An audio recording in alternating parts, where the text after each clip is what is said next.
ඔය සමාව ගන්නවා කියන එක පුදුම දෙයක්.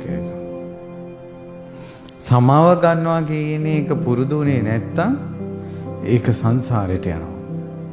වස්සකාරට වගේ. වස්සකාර කච්චාන මහරහතන් වහන්සේට වඳුරෙක් වගේ කියලා කිව්වා. බුදුරජාණන් වහන්සේ කිව්වා සමාව ගත්තේ නැත්තම් ඔබ වඳුරෙක් කියලා ඉපදෙනවා.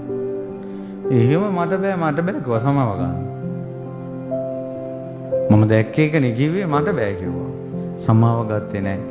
බුදුරජාණන් වහන්සේගෙන් බණ අහපු පින යට ගිහිල්ලා බුදුරජාණන් වහන්සේට රහතන් වහන්සේලාට දානෙ දුන්න පින යට ගිහිල්ලා සමාව ගත්තේ නැති කර්මය ආව ඉස්සරහට. මතක තියාගන්න වැරදක් වෙලා සමාව ගත්තේ නැත්නම් ඒ පාපේ ඉස්සෙල්ල විපාක දීලා තමයි පස්සේ පින එන්නේ. ඔන්න භයානක තැන. වරදක් වුණ සමාව ගන්න හිතට ගන්නේ ගුණ ධර්මේ. මට සමාව වෙන්න කියලා.